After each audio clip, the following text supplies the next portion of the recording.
On July 11th, 1887, the noon temperature in Sage Hollow reached 93 degrees in the shade of the cottonwoods, and the creek that gave the settlement its name had fallen to a warm, narrow ribbon where boys waded knee-deep and men in rolled shirt sleeves wagered on who could hold breath longest beneath the slow current. By the latest count tacked near the store counter, Sage Hollow held 312 souls that summer, with one freight road, one general store, a blacksmith shed, and a church lot staked in rough pine. The place carried the easy confidence of a young frontier town that had not yet been pressed hard by a true winter. Behind his claim near the cut bank, while laughter carried from the waterline, Earl Porter stood over a scraping beam with an elk hide stretched taut and a crescent knife in both hands, drawing flesh and membrane away in long, wet curls. The smell of lime, smoke, and sun-warmed leather lay thick as pitch around him. He worked without audience and without haste, in heat that made the tool handles slick, because he had been taught that winter labor done late was winter labor done uselessly. Earl was 26 that year, broad through the shoulders from years of lifting wet hides and cedar poles, with wind-burned cheeks and pale scars across both knuckles where blades had skipped in frozen weather. He was not a man given to speeches. In town, he answered direct questions, paid in coin when he had it, and left before the talk drifted towards sport or gossip. He knew what many of them recalled first: the boy who came down from the north camps with a dead man's knives wrapped in canvas, then the young trapper who could smoke-cure meat without spoilage and stitch a split moccasin seam that held through spring mud.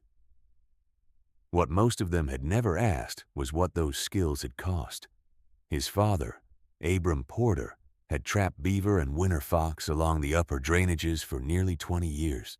Abram had learned cold-weather sheltercraft from two Finnish teamsters hired on a freight run out of Fort Laramie in the winter of 1869, and he passed each lesson to his son with the precision of a catechism: how to set a windbreak by prevailing direction, how to stack fuel by burn sequence, how to line sleeping walls so moisture did not freeze in the seams, how to treat hide not as trade goods only, but as insulation, hinge, curtain, and door. On a late October crossing when Earl was 12, river ice broke under a freight sled at dusk. Abram got the boy to shore with an overturned crate and never reached the bank himself. By morning, the camp found Earl wrapped in a horse blanket, his father gone downstream, and beside the fire pit 2 skinning knives, one stitching all, and a bundle of half-cured hide Abram had not yet finished. A trap camp did what trap camps could. Men buried the body when they found it 2 days later against a snag bend, marked the place with stacked stone, and moved on because supply lines did not wait for grief. Earl stayed with a succession of crews through 5 winters, sleeping in canvas lean-tos, freight barns, and once under a wagon box banked with snow, listening to older men debate whether starvation or blizzard was the true killer. He needed no debate. Abram had repeated one rule often enough that it set like iron in him: wind kills faster than hunger, and walls must be built before weather is felt. By 19, he could tan deer, elk, and buffalo, hides in sequence batches by weather window. By 23, he could judge a bank's frost line from grass growth and spring runoff marks. From the street, he knew how it looked. Not ambition, drudgery. In a young settlement, drudgery seldom drew admiration. By the 3rd week of July, Earl had already selected ground that others called poor. A low parcel just east of town, where the creek bent hard against a clay cut bank and left a shelf of compacted earth above flood mark. He purchased it for $11 from a survey clerk, eager to unload what speculators considered dead land, then marked a rectangle 22 feet by 14, with stakes cut from cedar saplings. The rear wall went 6 feet into the bank, The front wall stood 3½ feet above grade with sod blocks laid grass side down in offset courses. A framed house in Sage Hollow might have looked finer. But Earl did not seek height. He sought thermal mass, sealed seams, and controlled draft. The first stage consumed August. He dug a narrow entrance tunnel 8 feet long and 4 feet high, angled 10 degrees off the prevailing northwest wind so a straight gust could not strike the inner door. He tamped the floor with clay and crushed gravel, then set a drainage trench 1 handbreadth deep along the outer wall to carry seepage downslope. Cedar posts, peeled and charred at the buried ends, were sunk 4 feet and braced with fieldstone. He stretched rawhide over temporary roof slats to test condensation paths, removed it, adjusted vent spacing by 2 inches, and repeated the test until morning moisture no longer gathered in drops that could freeze and split plaster. Men at the creek saw only the same motions done again and again. Earl watched for what changed. Hide work began before dawn and ended after dark. Earl soaked each skin in lime water for dehairing, rinsed in creek barrels, scraped on a rounded beam, then worked a tanning liquor of willow bark and brain fat until fibers softened and held flex under cooling air. 2 buffalo hides made 1 interior curtain panel after trimming. Elk hide lined door seams. Deer hide served as lighter partition layers where weight mattered. He stitched with waxed linen thread using saddle seams that did not gap when damp, leaving a narrow trapped air channel between double layers because still air, not thickness alone, was what held warmth. The stitches sat close enough that daylight could not find them. When panels were hung, he brushed on clay plaster mixed at roughly 3 parts, screened earth to 1 part sand, with chopped grass as binder, then burnished the surface smooth with a river stone so sparks from the stove would not catch fibers. He had no iron furnace to purchase and no patience for cast ornament catalog promises, so he built around what he could trust. A stone flue rose from a compact firebox at floor level and ran along the back wall in a horizontal channel before climbing through the roof, each bend calculated to slow smoke and force heat into masonry mass. Fieldstone was set in clay mortar, 2 fingers thick. At the final vertical run, he sleeved the opening with tin cut from an old lamp oil drum to reduce cracking where heat met freeze. During trial burns in late August, he fed the box with measured charges of cottonwood and split pine, recording by habit how long the backstones stayed warm after flame died. On the 5th trial, the wall held heat for 6 hours and 40 minutes. On the 8th, with a tighter damper plate, it held for nearly 9. Around town, he heard one word for it: hiding. From the porch of his store, Gideon Rusk watched the work between customer entries in his credit ledger and smiled in the manner Earl had come to expect from him. Rusk wore tailored wool even in heat, a brass button vest, and a gold watch chain bright against his belly. He stood thick through the chest, heavy through the jaw, and spoke with the certainty of one who controlled flour accounts, lamp oil allotments, and seed notes for half the valley.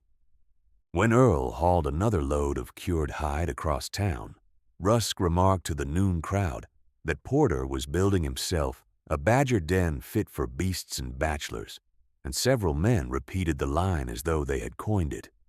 Earl did not answer. He unloaded, paid for salt, and returned to his claim before sundown.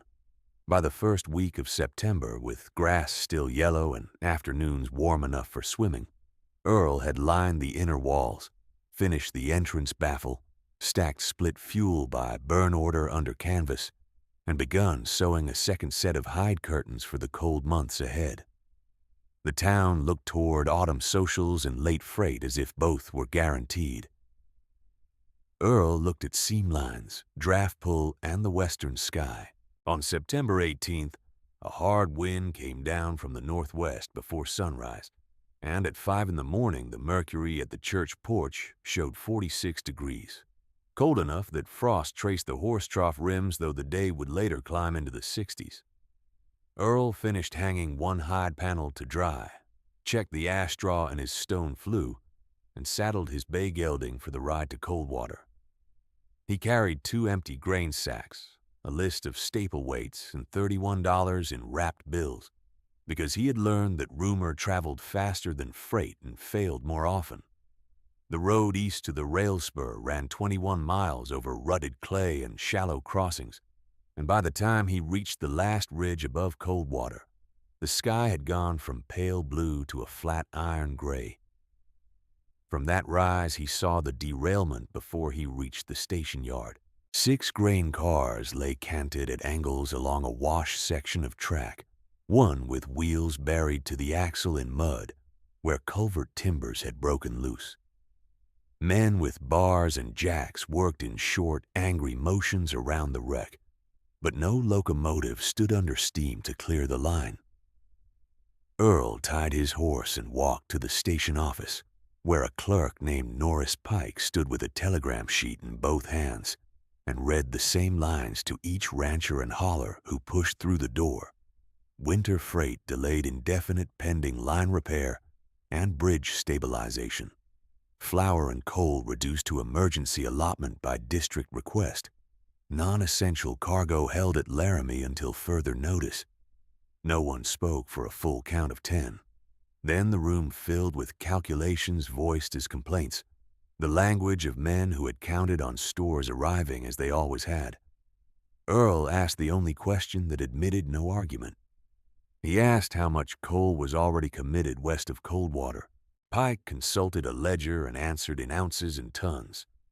12 tons for 3 settlements, no guarantee on date. Distribution to be supervised by a territorial agent when rail resumed. Earl asked about flour. Pike looked up and his face told the rest before his mouth did. Less than half the expected October shipment had reached the spur. The remainder sat somewhere east of a broken embankment. By noon, Earl had purchased what he could carry without crippling the horse. Salt blocks, lamp wicks, 2 sacks of coarse meal, and a crate of canning lids left over from summer stock. He paid cash because credit lines stretched when weather turned and then snapped. At the Cooper shed, he bought 3 empty barrels for $1.70 each, though one had a split hoop that required re-riveting. Before he left, he walked the siding once more and looked at the grain cars tilted against the mud.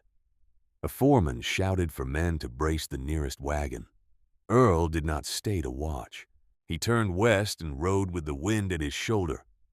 Sage Hollow saw him return after dark with a loaded horse and clay on his boots, and by the next morning Gideon Rusk had heard enough of the rail damage to adjust his chalkboard prices before breakfast.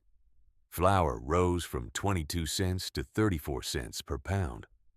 Lamp oil climbed by a third. Kerosene tins disappeared behind the counter, sold only by request. Rusk announced transport risk in a voice meant to sound practical, then watched faces tighten as if he had predicted weather by instinct. He stood in tailored wool despite the chill and let his watch chain catch light as he spoke, broad and settled behind his rail like a man standing on high ground.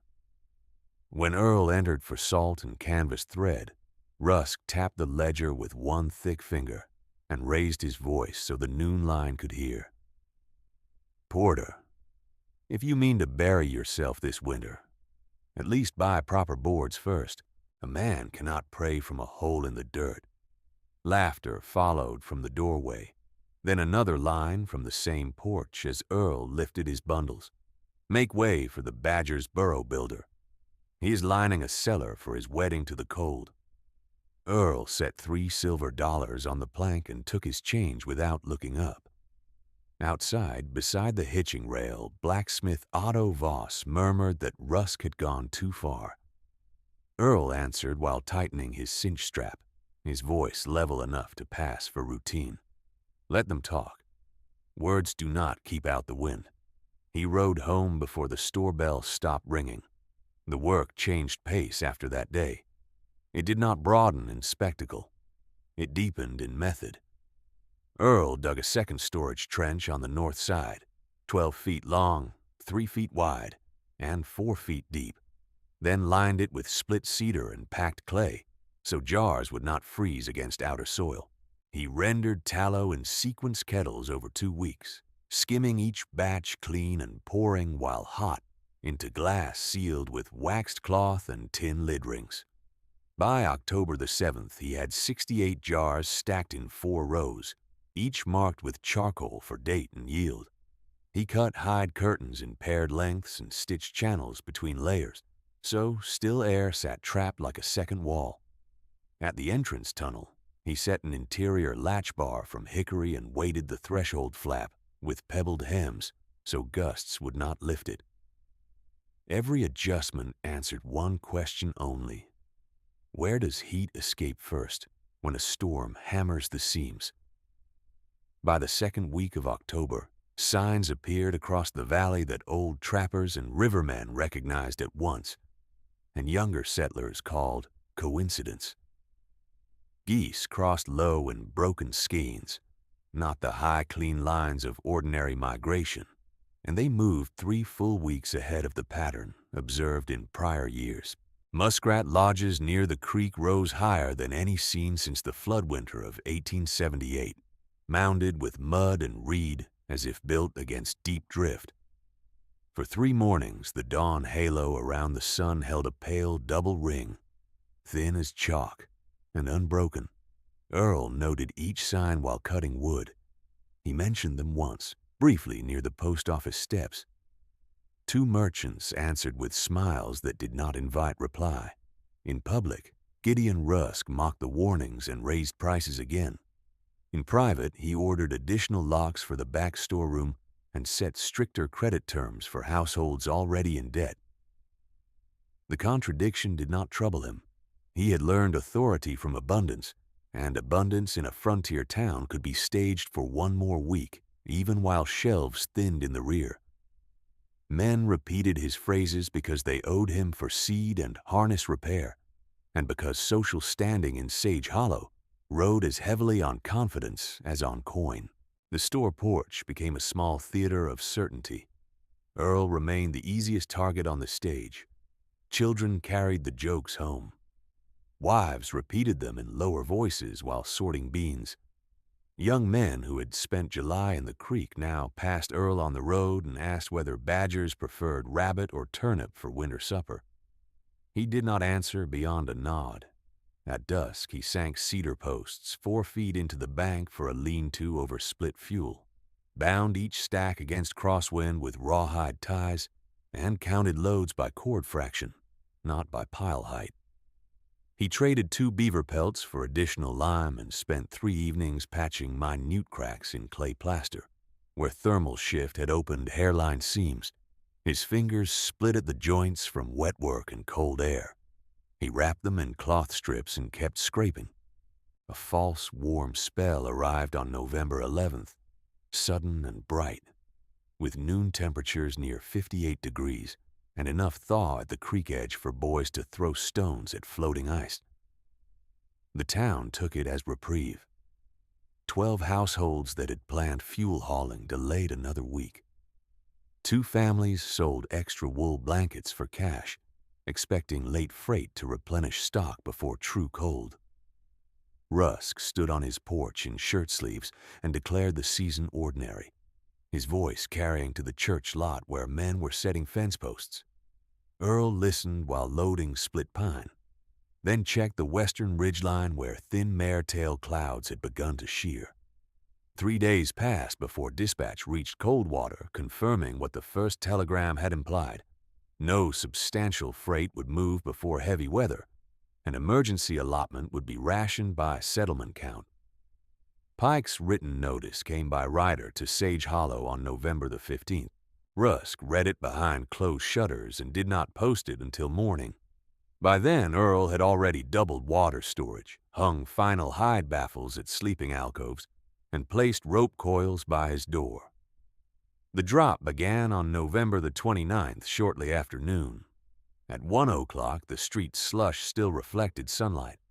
By 3, wind struck from the north in hard bursts that lifted dust and loose straw in spinning sheets. By dusk, the temperature had fallen 41 degrees. Men who had left hats in wagons returned for them with stiff hands and narrowed eyes. Stove smoke flattened close to roofs, then vanished as snow started sideways and thickened into a moving wall. In less than an hour, wagon ruts disappeared from the main track. Fence lines dissolved. The church spire faded to a ghost shape at 30 yards, and then to nothing at all. This was not weather as a nuisance. It was weather as force. Porch beams groaned. Door latches rattled as if struck with mallets. In framed houses built for appearance and speed, heat leaked through board seams faster than stoves could replace it, and families fed fuel at rates meant for January extremes while still in November. At Earl's claim, the entrance tunnel took the first blasts and bled them into silence. The hide curtains moved once and settled. Back wall stone gave off stored heat from the afternoon burn. He stepped outside twice with a hooded lantern to set anchor knots on the first rope line between his door and the nearest outbuilding, 6 paces between knots, so gloved hands could count distance in whiteout when sight failed. On his second return, he found a figure at the threshold, slight and rigid under a coat dusted white to the shoulders. Lena Voss stood with both mittens pressed to her face, eyelashes fused with ice at the corners, breath coming in short bursts that smoked and vanished in the crosswind. She was 14, Blacksmith Otto's eldest, old enough to carry coal scuttles and shoe nails, young enough that most men still spoke over her in town meetings.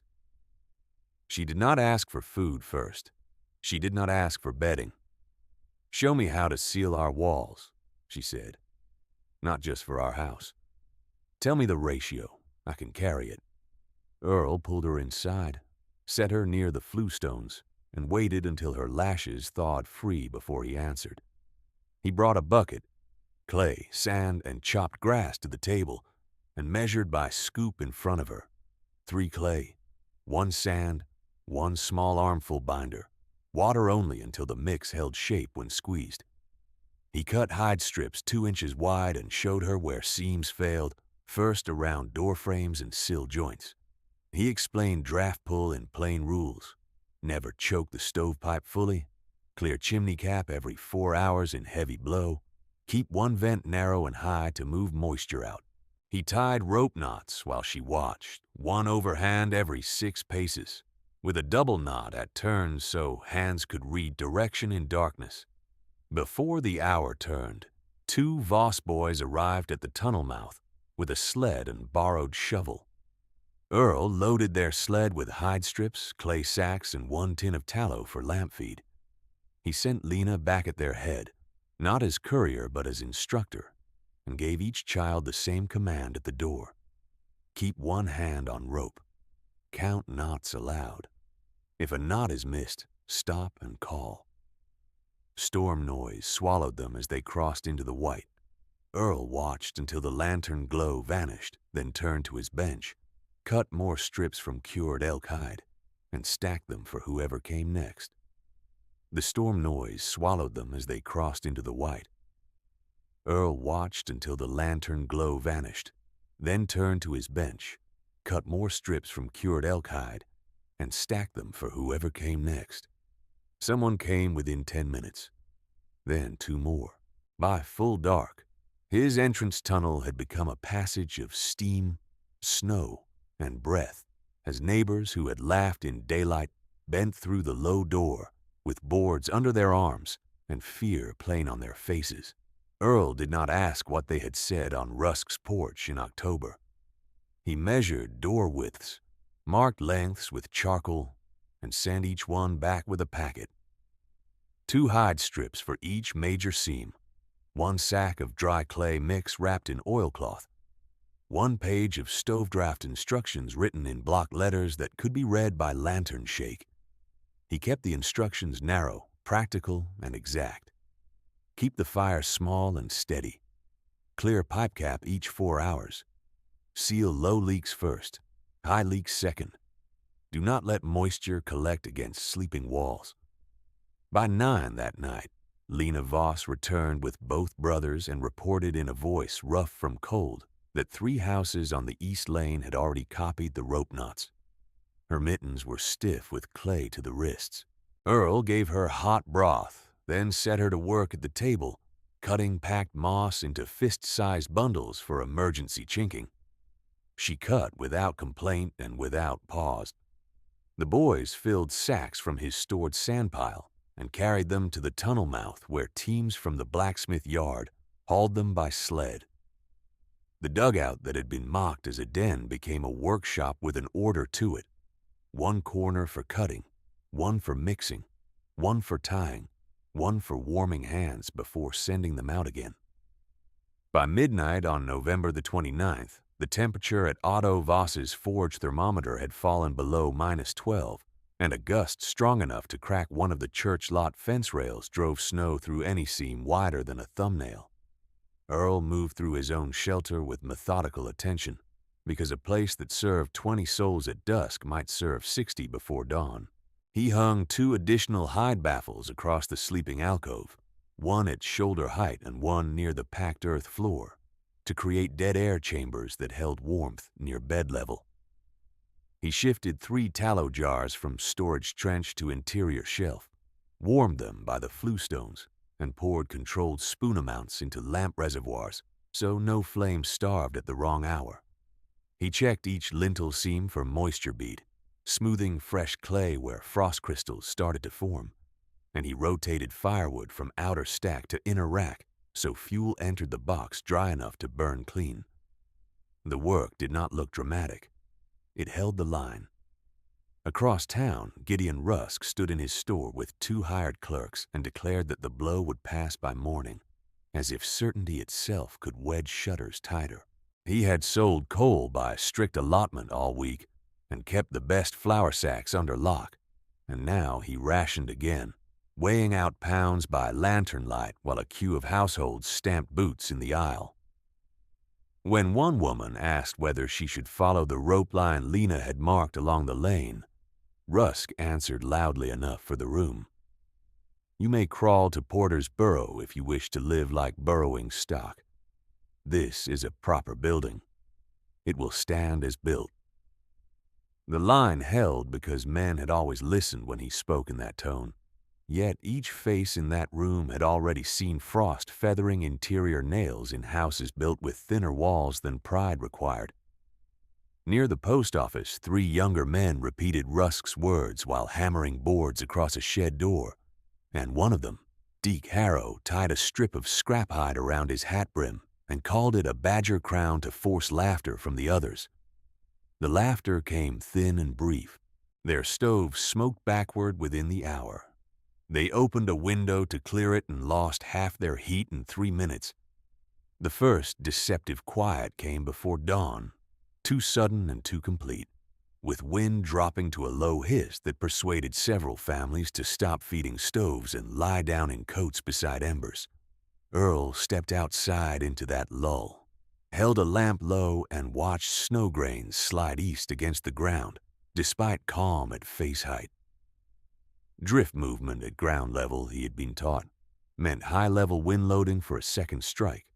He looked up and saw no stars, only a low-packed ceiling that reflected no moonlight. He returned inside and told every runner at his door the same warning. Do not trust this calm. Bank fuel now. Clear roofs now. Tie children to rope with scarf loops if they must cross yards. By sunrise on November the 30th, the second surge hit harder than the first, and any house that had spent the quiet hours sleeping found itself scrambling in darkness with damp kindling and clogged chimneys.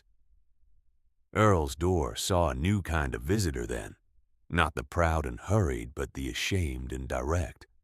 A schoolteacher named Clara Mott arrived carrying 2 pupils' slates wrapped in cloth and asked for instruction, not for herself alone, but for 6 families sheltering in the schoolroom because their own chimneys had failed draw. Earl set one slate on the table and drew a flue path in chalk. Rise, horizontal run, clean-out point, final rise. He explained why elbows collected soot in cold, why pipes needed slight upward grade through every interior stretch, why sealing every crack could kill a room if one upper vent was not left finger-width open. Clara copied each line. She left with clay, hide, and a coil of rope. The mockery did not disappear at once. It changed shape under pressure. Some men began to say that Earl's methods might work for dirt houses only, that framed homes merely needed stronger stoves and better coal. Earl answered none of it. When they came for help, he gave measurements and sent them back with tasks. He assigned one man to chimney clearing with iron rod and tied line, another to hauling warmed stone wrapped in wool for bed corners, another to checking elderly neighbors every 2 hours for breath fog and pulse warmth at the wrist. He set rules for shared shelter that were plain enough to survive fatigue. No open flame near curtain edges, wet clothing by the entrance only. Children sleep interior side. Fire watch rotates every 45 minutes. Count each soul at each watch change. By the afternoon of the second day, with drifts shoulder high against south walls, Earl expanded operations beyond his own claim. He and Otto Voss, roped together at the waist, with Lena leading by lantern, made a controlled run to 2 root cellars near the church lot that had been used for potatoes and jars, but never for winter habitation. They cut ventilation slots through frozen sod with mattocks, lined the inner walls with spare hides and sacking, and spread crushed straw beneath plank sleeping platforms to break conductive loss to earth. Earl set a small stone fire channel in each cellar, with intake low and outlet high, then tested draft by lamp flame angle before allowing families in. The temperature inside those retrofitted cellars held around 38 degrees, while the open air dropped below -28 by dusk. Souls who entered shivering slept and woke without ice on their blankets. 3 days passed before any official rider could reach Sage Hollow, and in that interval the town learned what warnings had meant all autumn. The geese that had flown low, the muskrat lodges high above bankline, the double ring around dawn's sun. Each sign had pointed to deep, wind-driven snow and a long pressure trough, not a passing inconvenience. Earl spoke of those signs only when asked, and even then he framed them as practice, not prophecy. Watch the waterline animals. Watch the sky at first light. Watch what old wood does before a front. If boards pop and tighten at noon, the night drop will be severe. Gideon Rusk heard those lessons secondhand while feeding broken crate slats into the store stove after his coal bin froze into one fused mast. On the 3rd night, he sent a clerk to Earl for hide strips and received them without comment. On the 4th morning, he sent again, this time for 2 rope coils and a written stove protocol. Earl sent both. The clerk returned to find one shelf collapsed under shifting flour weight, and the back storeroom door rimed white from interior frost. Abundance had become arithmetic. How many pounds left? How many mouths? How many hours of burn? At the edge of town, Deke Harrow and the 2 companions who had laughed at the Badger Crown knocked on Earl's tunnel door, carrying an iron stovepipe section, split at the seam. Deke's eyebrows were white with frost, and his jaw shook when he spoke. He asked whether patching with wire and clay would hold one night. Earl examined the split, cut a sleeve from lamp tin scrap, wrapped the pipe in overlapping bands, wired it tight, then coated the outer seam with clay and ash to slow leak. He did not mention the joke.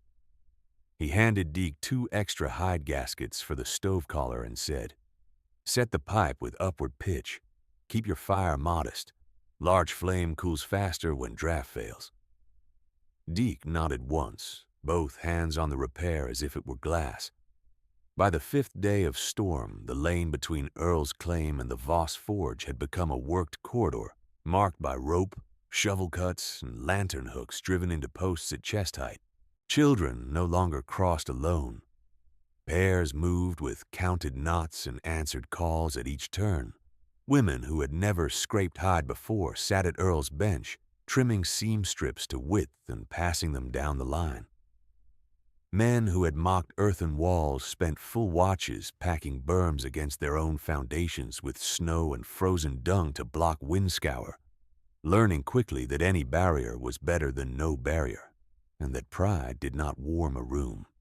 Late that evening, while a third lull settled over the valley and lamps burned low amber in the dugout, Lena read aloud from Earl's instruction page to a circle of 12 tired faces, her finger moving line by line, as if reciting scripture learned by labor. Seal low gaps first. Keep one vent high. Dry fuel nearest hand. Never leave the rope untied at dusk. No one laughed at the wording. No one called it burro wisdom. Outside, the wind gathered again beyond the cut bank and moved toward town like freight wheels over frozen track. Inside, the walls held, and the work continued. Outside, the wind gathered again beyond the cut bank and moved toward town like freight wheels over a frozen track. Inside, the walls held, and the work continued. The next strike came just after midnight, not as a single gust, but as a sustained force that pressed against every surface at once, flattening smoke to the ground and driving snow under eaves in fine, hard sheets. Earl stepped into the entrance tunnel with a shuttered lantern and read the storm by touch more than sight, one gloved hand against the packed earth, where vibration carried through the berm. The gusts were no longer separated by lulls that allowed correction. They had merged into a continuous push. At 1 in the morning on December 4th, Otto Voss's forged thermometer, carried to Earl for comparison and hung briefly in the lee of the tunnel wall, showed -31.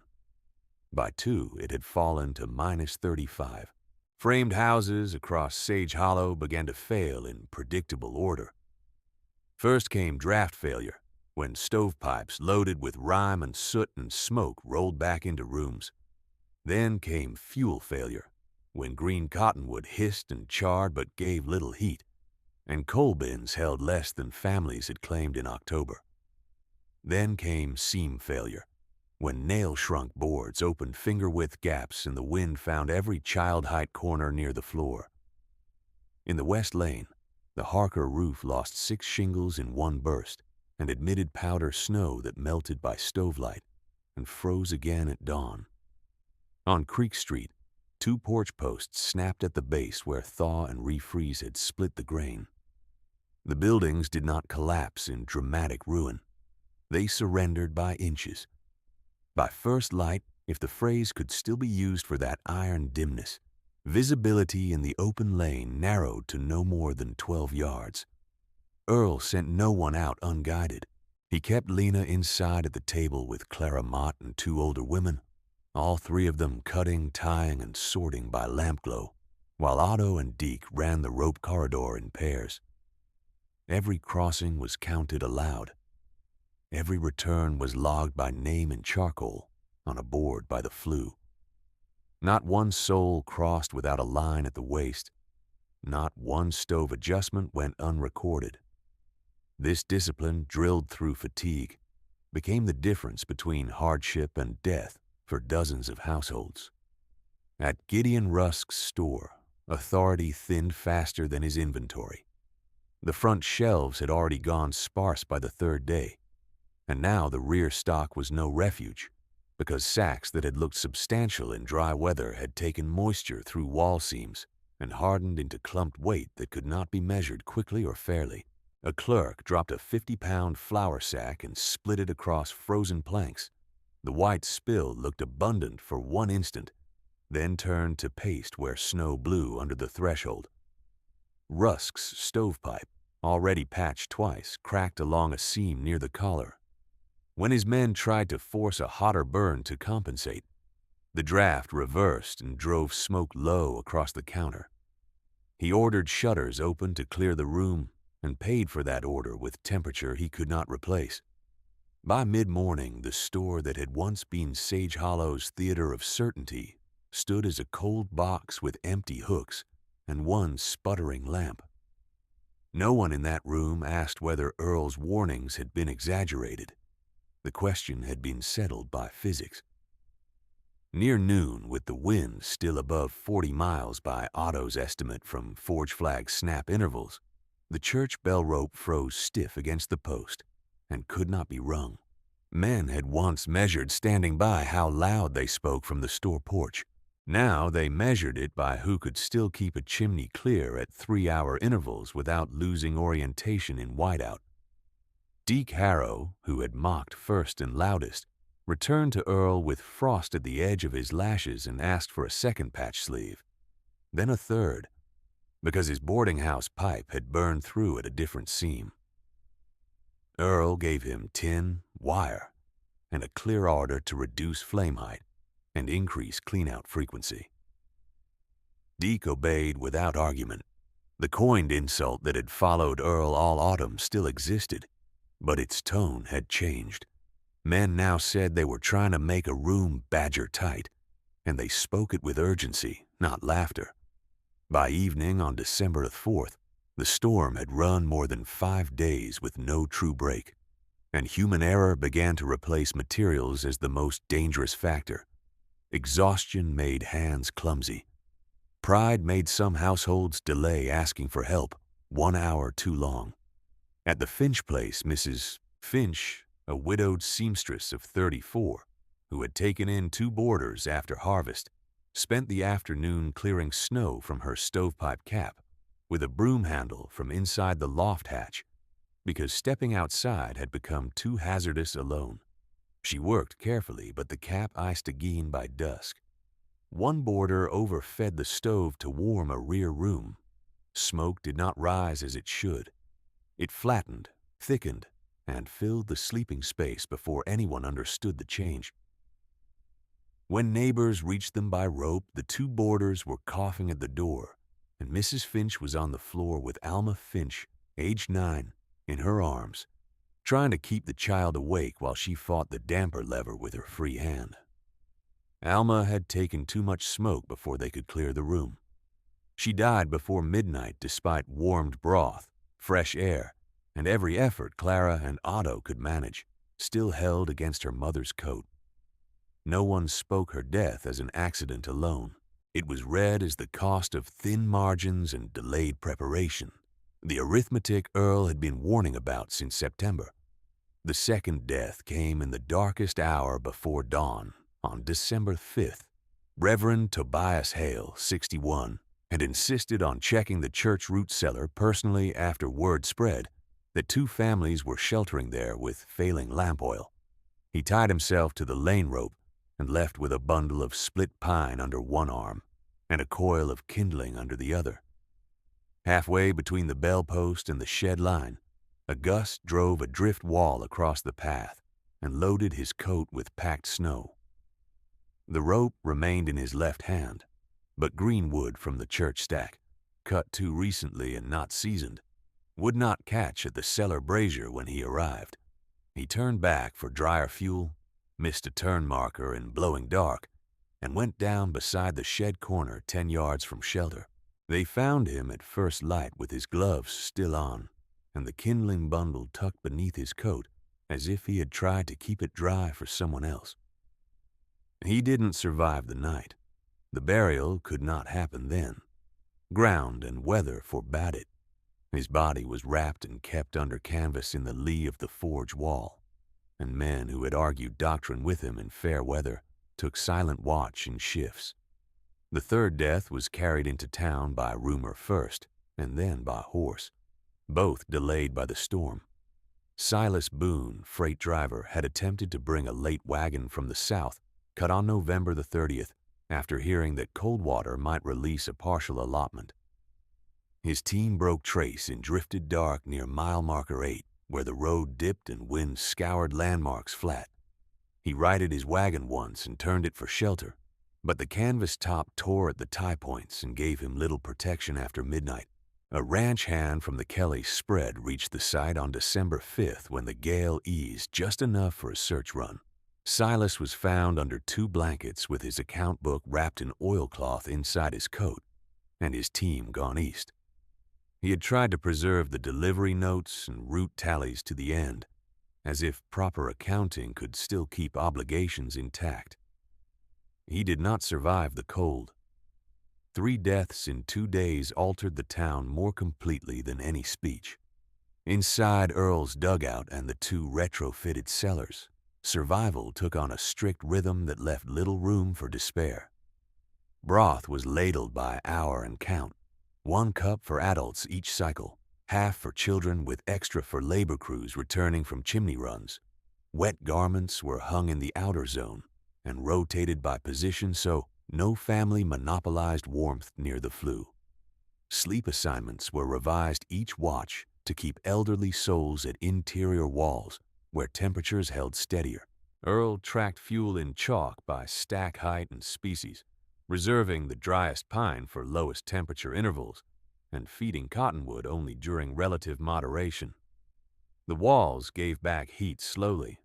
The floor remained above freezing. Condensation was managed before it could become rime. These were not grand measures. They were precise measures, repeated. Late on December the 5th, when the storm had entered its 7th day, and the sky still carried moving white above a narrowed lane, the help came in the form no one in Sage Hollow had predicted in July. 2 clerks from Rusk's store, both shaking and half-blind from windburn, appeared at the tunnel mouth, dragging a makeshift travois built from a door panel and harness straps. Gideon Rusk lay on it under a wool coat gone stiff with frost. His hands were wrapped in ledger cloth, fingers swollen and pale where he had tried to clear the store flue. Barehanded after his mittens froze through, his jaw trembled so hard that speech broke into fragments. Otto looked toward Earl and waited. Others in the dugout looked as well, and in that suspended moment every insult from the store porch seemed to stand in the room like an extra body. Earl moved first. He knelt at the travois, checked Rusk's breathing, and ordered warmed stones wrapped in 2 layers of cloth. He told Clara to prepare broth thin enough for a strained throat. He told Deke to clear a sleeping place near the back wall where radiant heat was strongest and most stable. He cut away Rusk's frozen glove bindings, rewarmed the hands gradually, and said only what needed saying. No direct flame, no rubbing. Slow heat and dry wool. He assigned 1 clerk to hold cups and 1 to monitor pulse at the wrist. He gave up his own bench space and took the floor by the entrance instead. Rusk tried to speak apology then, but his teeth struck words apart, and no one asked him to finish. Earl did not require it. He pulled a second blanket over the merchant's shoulders, adjusted the stone bundle once more, and turned to the next task on the board. Before night fully settled, more families arrived from the West Lane, including 2 who had stayed too long in houses with failed draft because they feared the shame of coming late. Earl received them in the same order he received everyone: name, head count, condition, assignment. He sent runners back with spare hide baffles and rope loops for door pulls. He wrote 1 more instruction sheet by lamp edge for those still sheltering in place. Keep fire small and constant. Clear top vent each 3 hours. Wake each sleeper by schedule, not by chance. Pride is not fuel. When the wind eased at last near dawn on December 6th, Sage Hollow did not emerge triumphant. It emerged chastened, exhausted, and alive in numbers that would have been unthinkable without the dugout, the hide walls, the rope lines, and the craft that had been mocked as backward labor in summer heat. Rusk remained on Earl's floor through that morning, hands bandaged, status stripped to the common measure that weather imposes on every frontier name. No one mistook what had happened. The man who had controlled credit and esteem had been carried into the badger's burrow to survive, and the man he had ridiculed had made room without condition. By full morning on December the 6th, The wind had dropped below a hard gale, yet cold remained sharp enough to freeze spilled broth in a shallow bowl within minutes. And Earl treated the easing weather not as rescue but as a narrow work window that could close again by noon. He posted Otto Voss at the tunnel board with charcoal and assignments, then divided every able adult by function: chimney clearing, fuel hauling, child watch, broth duty, and rope inspection. No one argued rank. Gideon Rusk's clerks took shovel crews beside Deke Harrow. Clara Mott copied Earl's stove protocols onto school slates so instructions could travel with runners and not depend on memory frayed by exhaustion. Lena Voss led 2 knot teams, checking each line from the dugout to the church cellars and marking damaged sections with scraps of red cloth cut from an old account book cover. Earl opened his storage trench in measured sequence, not all at once, because thaw and refreeze could spoil in a day what had taken months to build. He brought out tallow jars 12 at a time, counted in front of witnesses and issued by household size. 1 jar per 5 souls for 3 days, then review. He unstacked salt in quarter blocks and warned against overusing broth for the week. He split his remaining dry pine by weight and species and required each shelter captain to sign a tally on Otto's board before taking fuel. The contrast stood in plain sight. Earl's $11 cut-bank parcel, mocked for half a year, now produced warmth, light, and calories by arithmetic. Rusk's store, built at several $1,000s in lumber, glass, and freighted fixtures, had shelves, ledgers, and little else that could keep a child alive through another long night. By the afternoon of December 7th, with temperature holding near -18 and a pale sun briefly visible through torn cloud, Earl began teaching restoration rather than emergency patching. He walked lane to lane with a measuring stick and chalk, showing where snow should be packed intentionally along foundations as wind berm, where vents must remain clear at shoulder height, and where interior curtains ought to be hung to create dead air pockets near sleeping pallets. He charged nothing. Families paid in labor hours recorded against communal tasks. Mrs. Finch, hollow-eyed from grief yet steady in hand, took seam duty at the schoolhouse and cut hide gaskets for door frames until her fingers cramped. Reverend Hale's brother Eli assumed fire watch at the church cellar each night and kept the rotation strict enough that no lamp went dry before dawn. Silas Boone's account book, recovered from his coat, was dried by Earl's fluestones and delivered to the town clerk so debts could be settled with his kin in Nebraska. Even in mourning, order returned by specific acts. 3 days passed before a territorial rider reached Sage Hollow from Coldwater with emergency flour and 2 crates of coal tools, but no significant fuel load, and the outcome confirmed what Earl had expected since September. Rail restoration would take weeks, and each settlement had to bridge winter with what it had already secured. The rider carried forms for loss statements. Earl submitted not complaint, but inventory. Surviving stores, damaged chimneys, names of the dead, and number of souls currently sheltered in earth-lined structures. Clara copied the report into church records so no one could later claim ignorance of cause. The numbers did not flatter anyone. They clarified responsibility. When roads partially reopened near Christmas, burial crews worked by fire pit and iron bar to soften the top layer of ground in sections no wider than a coffin length at a time. Alma Finch was buried first, wrapped in the quilt her mother had stitched during the false warm spell in November. Reverend Tobias Hale was laid beside the church lot he had crossed to serve, with the same green kindling bundle placed at the foot of his grave because he had carried it for others. Silas Boone was buried on December the 24th with his root ledger set in a tin sleeve and given to his cousin after the service. No speech argued those deaths into comfort. Each name remained a measure of delay, denial, and thin preparation. Tell us in the comments where you are watching from today, friend.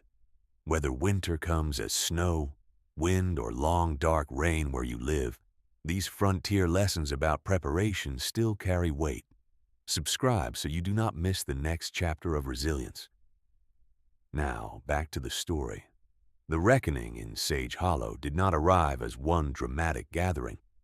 It came as a procession of door knocks in cold mornings, hats in hand, and requests framed first as work offers, because words were harder than labor for many of them. On December 27th, Deke Harrow brought 2 cut cedar poles and said, in front of Otto and Lena, that he had called Earl's methods cowardly in October and had repeated Rusk's porch line to look strong before other men. He asked no immediate absolution. He asked where to set the poles for a permanent windbreak at the boarding house. Earl gave him stake depth, angle, and spacing, then sent Lena to inspect the work at dusk. The poles held through January. On December 29th, Clara Mott visited with 3 students and returned every instruction sheet Earl had loaned, copied cleanly into a bound primer she titled Winter Seams and Stove Draft for Sage Hollow School. She said aloud, so the children heard it and could repeat it accurately, that she had dismissed hide walls as backward and had taught that progress meant only milled boards and purchased iron. She then requested permission to add 1 weekly practical lesson to the school term each autumn. Earl answered that permission was hers to grant as teacher, but methods must be tested by trial burn before children were told they worked. Clara agreed and asked Otto for forge scraps to build model flues. Gideon Rusk took longer. Frost injury had left 2 fingers on his right hand permanently stiff, and he wore them wrapped through the first weeks of January while trying to reopen the store on reduced hours. Customers came, but the old tone on his porch did not return. On January 11th, after the noon trade, he crossed to Earl's claim alone, carrying his own ledger and a folded page torn from the front where he had once written credit terms. He stood in the same doorway where clerks had dragged him in on a travois and spoke without raised voice. I called your home a den fit for beasts and bachelors. I said no proper man would pray from a hole in dirt. I said it where children could hear me, and they carried it through the town. Then I lay on your floor and kept my hands, because you gave me heat I did not deserve. I cannot return your father to you, and I cannot return Alma Finch or Reverend Hale or Silas Boone. I can return this town some part of what my pride costed. He opened the ledger and read terms he had drafted that morning. Half his remaining winter inventory would be sold at cost until spring freight stabilized. Past due seed notes for households that had lost a family member in the storm would be reduced by 1/4. He would fund, from his own account, 1 communal earth shelter on the church lot, with materials sourced locally and labor paid in fair vouchers, not inflated credit. He paused before the final line and did not soften it. The structure would bear the mocking name he had coined, altered in meaning by use: Badger Building. Earl listened, then asked one question only. Will you post those terms publicly and read them where you once mocked? Rusk said he would. On January the 13th, he did, standing on the same porch rail in a plain coat with his damaged hand visible, while Otto, Clara, Mrs. Finch, and 24 others watched in silence. He read each term slowly, including the old insult verbatim and the new name without flinching. No one cheered. No one jeered. The town heard accountability spoken in daylight and accepted it as beginning, not completion. If this story is earning your time, friend, hit that hype button right now. It takes a second, costs nothing, and helps more viewers find stories where practical wisdom saves lives. Now, back to the story. Through late January and February, reckoning deepened by repetition. Families who had never touched a hide scraper stood at Earl's racks learning dehairing sequence and smoke-curing temperature by smell, not guesswork. He taught costs first, then technique, because false thrift had killed as surely as weather. Salt at $1.70 a barrel before scarcity became $3.10. Cedar post depth at 4 feet where shallow setting failed in crosswind. Jar counts by mouths and days, never by appearance of abundance.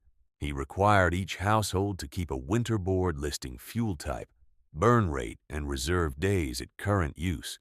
Pride had once measured houses by facade and porch width. It now measured whether a family could report reserves without shame or boasting. Requests for forgiveness came, but not all in the same language. Some said the word plainly.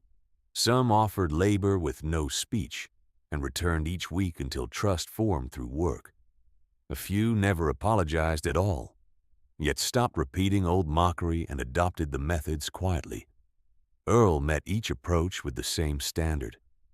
He did not pretend the words had never wounded him. He also did not treat pain as title deed over survival knowledge. In March, when a church committee asked him to stand for a public declaration of pardon, he declined the ceremony and addressed them in 40 measured lines copied later into Clara's primer. My father taught me that wind kills faster than hunger, and walls must be built before weather is felt. He did not teach me to sell that rule only to friends. Your words harmed me. I will not name them kindness. But I did not build this place for revenge, and I will not turn Wintercraft into a gate. If you seek forgiveness, begin with practice. Learn the work. Teach it to the next house before October. Keep rope where children can reach it in dark. Keep fuel dry before the first hard drop. If you do these things, then what you call forgiveness may matter less than what your neighbors call survival. By April thaw, crews had finished the communal shelter beside the church lot. 24 feet long, 16 wide, rear wall banked into earth, double door baffle at the entrance, stone flue with clean-out hatch, and spare tin sleeves hung on pegs inside. Rusk paid the vouchers as promised. Otto inspected every joint. Lena, now 15, tested each rope line spacing herself and rejected 2 knots tied too far apart for gloved hands. On dedication day, Rusk spoke only 1 sentence after reading the posted rules. I called it the Badger's Burrow. You may now call it the Badger Building, and let the name mean foresight. If Wild West retribution has become part of your week, friend, consider joining the channel membership. A small monthly contribution keeps long-form frontier stories like this one alive. Now, back to the story. Years passed, and the phrase spread beyond ridicule. By the second week of October each year, households in Sage Hollow could be heard discussing whether a wall was badger-built, whether a flue was badger-drafted, whether stores were counted in badger measure by mouth and day. Earl taught every fall without fee, taking apprentices in rotating pairs so no family monopolized instruction. Clara made winter craft examinations part of school promotion. Otto added chimney maintenance to blacksmith apprenticeships. Mrs. Finch, carrying grief that never vanished but changed shape with time, supervised child watch protocols in every severe weather alert, and kept Alma's quilt folded in the communal shelter as a reminder of cost. In 1894, another multi-week storm system hit the valley with lows near -33. Sage Hollow lost livestock, outbuildings, and sleep.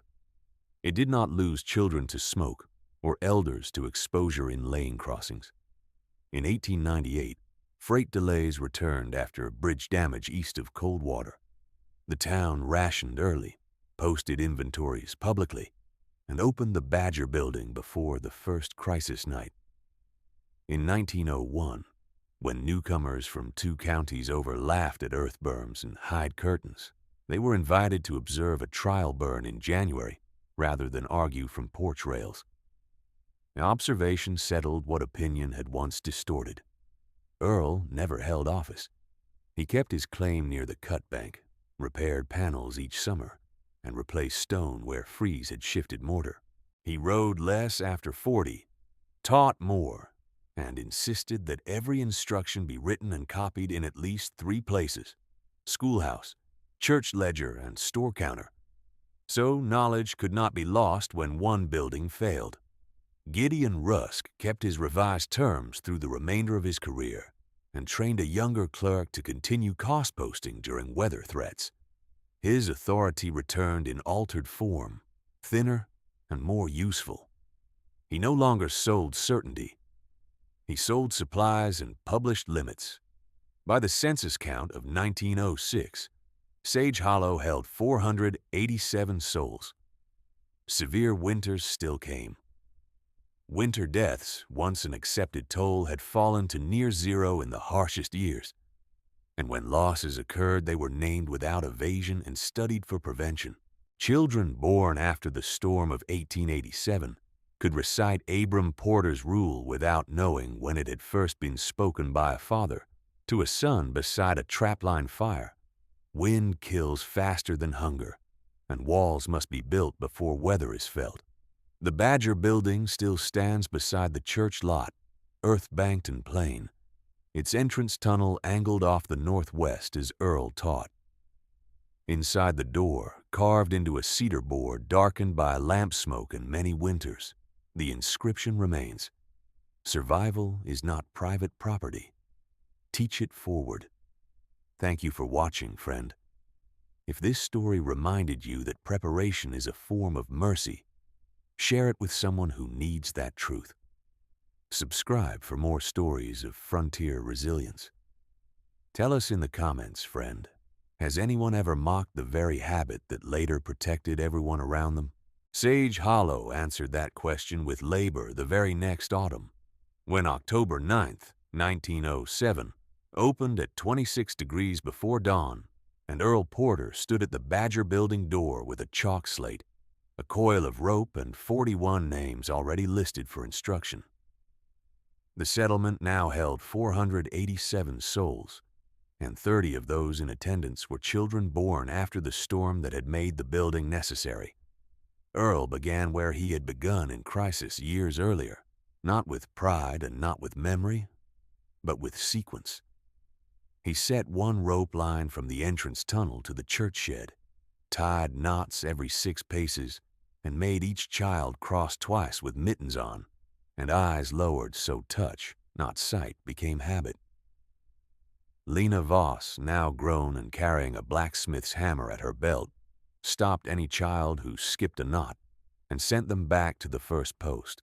Inside, Clara Mott opened her bound primer to the page titled "Winter Seams and Stove Draft for Sage Hollow School," and read each line as Earl demonstrated with fresh clay and hide strips: 3 scoops clay, 1 scoop sand, chopped grass binder, water only to hand-firm consistency. Seal low gaps first, high leaks second. Leave 1 upper vent narrow for moisture escape. Dry fuel nearest reach. Rotate fire watch by clock, not by mood. What had once been emergency knowledge now moved like a liturgy of practical mercy, spoken plainly, tested yearly, and corrected in public when errors appeared. No one laughed at hide walls. No one used the old insult as a taunt. Men from new homesteads took notes beside widows who had survived 1887, and each note was checked against trial burn results before being copied to household boards. By mid-morning, the lesson shifted to signs in the open valley. Earl led the class to the creek cutbank and pointed to a muskrat lodge built higher than the prior year, by nearly 8 inches, then had the children measure it with marked sticks and write the number themselves. He lifted his hand toward a southbound line of geese flying lower than expected for that date, and asked them to compare formation height against Clara's records from 1903 and 1904. At sunrise, a double halo. Earl insisted on this discipline each season. A warning unrecorded becomes an argument, he told the group. A warning measured becomes preparation. That afternoon, a rider reached town from Coldwater with a packet sealed in red wax for the clerk's office, and by supper bell, the letter was read aloud at the church lot because half the town had gathered there for flu inspection anyway. The territorial rail office confirmed final completion of the replacement embankment and stone culvert system east of the old washout, together with new snow fences set on the exposed stretches where drifts had derailed the 1887 grain cars. Attached to the letter was a copied note acknowledging receipt of Sage Hollow's storm inventories, including the report Clara had preserved from Earl's dictated list 20 years earlier. Damaged chimneys, fuel deficiencies, shelter capacities, and names of the dead. The office stated in dry, bureaucratic language that those figures had informed district freight reserve rules now applied to 5 settlements. Otto Voss folded the letter once, then pinned it to the public board under the heading, Records That Cost Lives to Learn. The final personal reckoning came 3 days later, after dusk on October 12th, when Gideon Rusk walked slowly to Earl's claim, carrying the original ledger from 1887 wrapped in oilcloth. Age had thinned him and bent one shoulder, the 2 stiff fingers on his right hand still curled against the palm. He set the ledger on Earl's table and asked for no chair until Earl offered one. The book opened to pages where flour had risen from 22 cents to 34, then higher, while rail failure tightened and fear spread. Rusk placed his hand on those entries and spoke without ornament. I profited in the week when warning should have been posted first. I delayed the cold water notice one night to reset prices before dawn. I told myself I was preserving the store. I was preserving my position. I have carried that arithmetic longer than these fingers have hurt. Earl did not interrupt. The lamp flame moved once in the draft and steadied. Rusk continued, voice lower. I cannot rebalance those days. I can only place the record where no one can hide it again. He slid across a deed transfer and a signed statement assigning 1/4 of store profits each October to communal winter stores. Salt, lamp wicks, tin sleeves, and seed grain reserve. To be audited publicly by the schoolmaster and blacksmith together. He also placed his own confession in writing, naming the delay, the price changes, and the consequence. Post it where children read, he said. If shame has any use, let it be instructional. Earl read both pages fully before answering. When he spoke, his tone carried the same steadiness with which he had once assigned rope crews in blizzard dark. You have done one necessary thing tonight. Do 2 more. Read this aloud on Sunday. Then stand beside Lena while she teaches seam sealing to the youngest class. If they ask what happened in 1887, answer plainly. Do not ask them to comfort you. Rusk inclined his head. I will. On Sunday, he did exactly that. He read the confession from the church steps in a cold wind before 302 gathered souls, including families who had once repeated his porch mockery. He named the insult he had coined, named the delayed notice, named Alma Finch, Reverend Tobias Hale, and Silas Boone. When he finished, silence held for several breaths. Then Mrs. Finch stepped forward and said only, Teach the children what delay costs. No one applauded. No one shouted. The reckoning settled into the civic record where it belonged. Earl's own response remained consistent in every season that followed. He refused ceremonial pardons. He accepted labor. He corrected methods.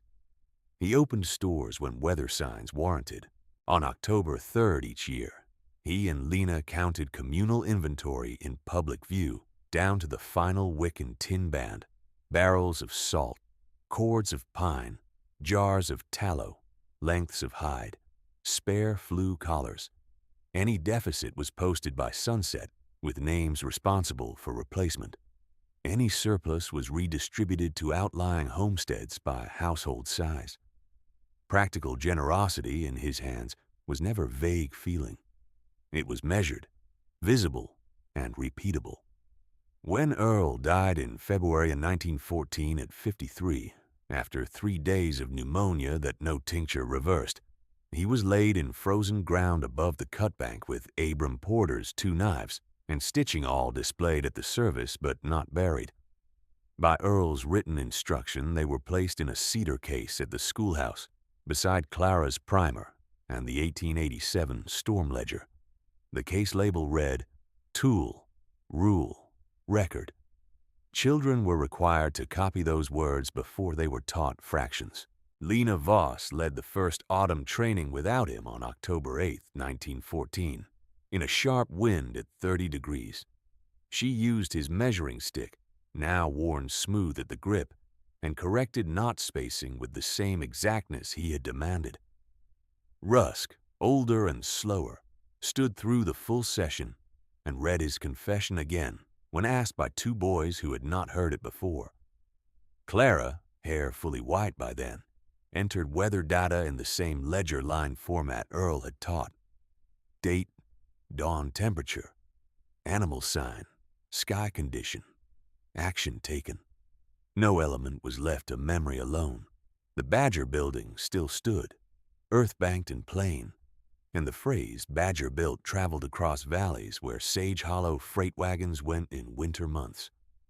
It no longer meant a man mocked on a porch. It meant walls prepared before weather, inventories counted before scarcity, and knowledge taught before pride could forbid it. In severe years, neighboring towns sent apprentices each September with $1 tuition for materials and a promise to return home and teach 10 more. Sage Hollow accepted them, fed them broth, and sent them back with copied protocols and rope coils cut to measured lengths. Thus, the settlement kept its covenant with the dead and with the living. Alma Finch remembered by every chimney check at dusk. Tobias Hale remembered by every drywood inspection before nightfall. Silas Boone remembered by every freight tally posted honestly before winter set in. And under the cedar inscription darkened by lamp smoke, one rule remained common law of the valley, repeated by children who had never seen the storm that proved it true. Wind kills faster than hunger, and walls must be built before weather is felt.